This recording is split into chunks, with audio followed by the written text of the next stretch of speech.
118வது தேவர் ஜெயந்தி விழா மற்றும் 63வது குரு பூஜை விழாவை முன்னிட்டு அனைத்து இந்திய அண்ணா திராவிட முன்னேற்ற கழகத்தின் சார்பாக நானும் எங்களுடைய மூத்த தலைமை கழக நிர்வாகிகள், முன்னாள் அமைச்சர்கள், முன்னாள் நாடாளுமன்ற சட்டமன்ற உறுப்பினர்கள் அனைவரும் தேவர் ஐயா அவருடைய நினைவிடத்தில் மலர் தூவி புகழஞ்சலி செலுத்தியுள்ளோம். மாண்புமிகு பொன்மனச்செம்மல் புரட்சித் தலைவர் எம்ஜிஆர் அவர்கள் முதலமைச்சராக இருந்த காலகட்டத்தில் தேவர் திருமகனார் பிறந்த நாளை ஜெயந்தி விழாவை அரசு தரப்பில் கொண்டாடப்படும் என்று அறிவிக்கப்பட்டவர் பொன்மனச்செம்மல் புரட்சித் தலைவர் எம்ஜிஆர் அவர்கள். தேசியமும் தெய்வமும் தனது இரு கண்களாக கொண்டு வாழ்ந்தவர் தெய்வ திருமகனார் பசும்பொன் தேவர் ஐயா அவர்கள்.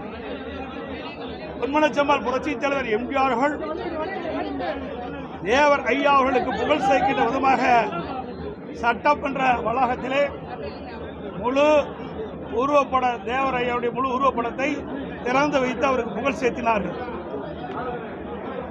இதே புரட்சித் தலைவி அம்மா அவர்கள் முதலமைச்சர் இருந்த காலகட்டத்தில் சுமார் 13 கிலோ தங்கத்தில் தேவர் ஐயா நினைவிடத்தில் இருக்கின்ற தேவர் ஐயா அவருடைய சிலைக்கு தங்க கவசம் சாட்டினார். அதேபோல இதே புரட்சித் தலைவி அம்மா அவர்கள் தேவர் ஐயா அவர்களுக்கு புகழ் சேர்க்கின்ற விதமாக நந்தனத்தில் முழு உருவ திருவுருவச் சிலையை நிறுவி தேவர் ஐயாவுக்கு பெருமைப்படுத்தினார்.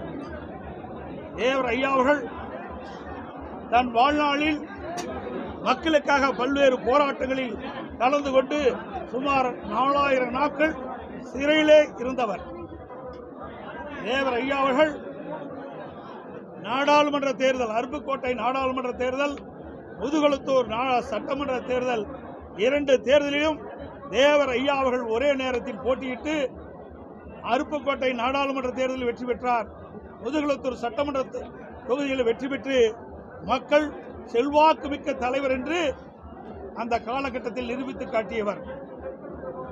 அவருடைய வாழ்ந்த காலத்தில் தனக்கு சொந்தமான பல்லாயிரக்கணக்கான ஏக்கர் நிலங்களை ஏழைகளுக்கும் பட்டியல் மக்களுக்கும் பிரித்து கொடுத்து ஏழைகளை வாழ வைத்த கொடை வள்ளலாக திகழ்ந்தவர்கள். எப்படி பேருக்கும் புகழுக்கும் உரியவர் நம்முடைய மரியாதைக்குரிய தேவர் ஐயா அவர்கள். அவர்களுக்கு மேலும் புகழ் சேர்க்கின்ற விதமாக அனைத்து இந்திய அண்ணா திராவிட முன்னேற்ற கழகம் சார்பாக அவர்களுக்கு பாரத ரத்னா வழங்க வேண்டும் என்று மத்திய உள்துறை அமைச்சரிடத்திலே நாங்கள் கடிதம் கொடுத்திருக்கின்றோம். அவர் தேசிய தலைவராக ஒருவர் விளங்கியவர், மக்களுக்காக பாடுபட்டவர், நாடாளுமன்ற சட்டமன்ற உறுப்பினராக பணியாற்றி மக்களுக்கு தொண்டாற்றியவர். அப்படி உயர்ந்த உள்ளம் கொண்ட தேசபக்தி மிக்க மரியாதைக்குரிய போற்றுதலுக்குரிய தேவர் ஐயா அவர்களுக்கு பாரத ரத்னா வழங்க வேண்டும் என்று அனைத்து இந்திய அண்ணா திராவிட முன்னேற்ற கழக சார்பாக நேரடியாக மத்திய உள்துறை அமைச்சரை சந்தித்து கோரிக்கை மனு அளித்துள்ளோம் என்பதை தெரிவிக்கின்றோம்.